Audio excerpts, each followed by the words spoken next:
Full of Hell Coagulated Bliss album review. Let's chat about it. Hey friends, what's going on? John here from What's Spinning here tonight to chat about this latest album from Full of Hell Coagulated Bliss.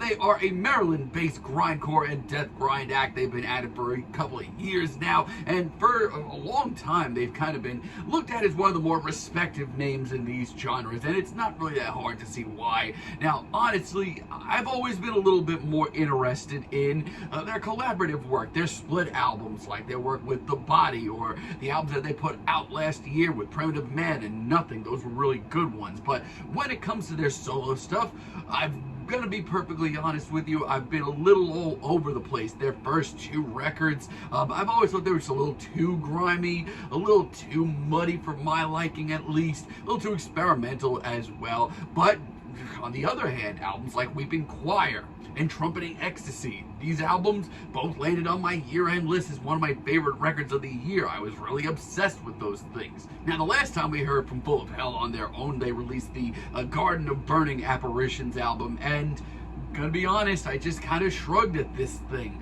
It just kind of sounded like they were back on cruise control, no matter just how wild and nasty this record got. It was just nothing new. And leading up to this thing, I did enjoy the singles, was curious to see where the band's at, and honestly, it's just kind of another middle-of-the-road one. For the most part, the band sound okay. They certainly don't sound bad. I mean, Doors of Mental Agony, that sounds really good. I love the sort of plotting and sort of industrial instrumental that we get here. It's very nasty and gritty. I mean, it's still very much a Full of Hell track at its core, so it definitely does get off the rails very quickly, but it seems a lot more calculating, a lot more animalistic. Even the production on this track is super impressive. I really love this. Transmuting Chemical Burns, also really love this track. I mean, the sheer impending doom of this track, that with some beefier production, is a really great modern sound for the band. Now, I will say this, though, that really did intrigue me. While still very nasty, very vicious, very power violence friendly, there is a little bit more focus on the riff writing this time around when it comes to Full of Hell. And I don't necessarily hate that. I have a lot of the same feelings on Fractured Bonds to Mecca. Once again, really love the sort of leanings towards industrial in this riff. It is just so massive sounding. Also, just really, really noisy, and this, once again, feeling of unbearable impending doom. Hell yes. It's very dark, dense sound, and I hope that we hear a lot more of it. Also, do really love this album's title track, Coagulated Bliss. Once again, the riff writing on this project, a lot of them are really memorable, this one included. It's definitely one of the more wild and off-the-rails moments that we get here. And that's never a bad thing. The vocals on the breakdown that we get here are some of the best that I hear on this whole project.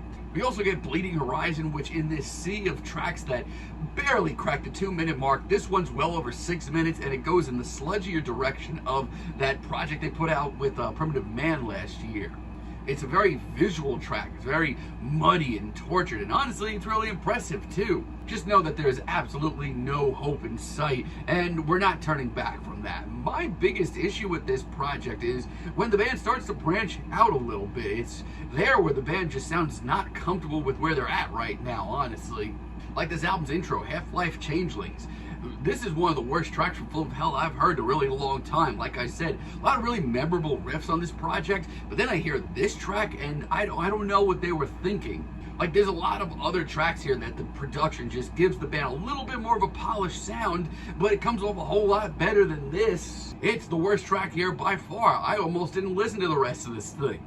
Vomiting Glass is easily the most phoned-in track here. This just, it sounds like we've been here so many times. And Schizoid Rupture, I feel like they're trying way too hard. Like I said, once again, a lot of really memorable metal riffs on this record, but this just seems like too much of a reach to the point where they just feel uncomfortable. And Gelding of Men, I mean, I have no idea what happened here. This is one of the most awkward and out-of-place Full of Hell tracks I've ever heard. The pacing here, the performance is just all really butt ugly, and I don't get anything from this. No excitement, no nothing. Now, not only do these tracks just kind of bring me down and make me enjoy this music a lot less, not only that, but I just feel like, honestly, I haven't found anything really bold and new and exciting from solo Full of Hell in a really long time. But they do pull out some tricks late in the album, like Vacuous Disease. I mean, this track to me, this is just so obvious. I mean, there's an intensity to this track that makes it one of my favorite cuts here, and the transition to this more streamlined riff actually gave me the chills. And for an all-out assault of a tune,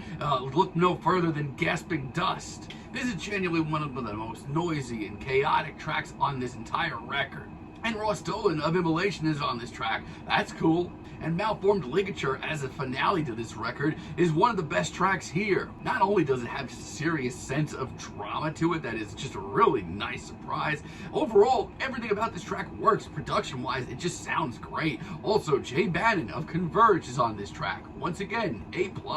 It's a great finale. I just wish this album was a little bit more consistent and a little bit bolder. I mean, this just might be me. When it comes to the solo material Full of Hell, I'm very wishy-washy, and this album is not swaying me either way. Yeah, there's a lot of great cuts here that remind me of just why there's such a feared force in Grindcore and Deathgrind right now, but there's also a lot of tracks on here, a surprising amount, that just shows that they don't really know where the hell they are right now. The production goes two very different ways here also, as well do the riffs. This thing's just a little too all over the place for my liking, plus I would like to hear a little bit something bolder, but that's just me. For now, I'm feeling a strong 6 on this album, but let me know what you all think down below. If you like the video, be sure to give us a like, give us a subscribe, and let me know down below what you would like for me to chat about in the future. And until next time, have a great day, friends.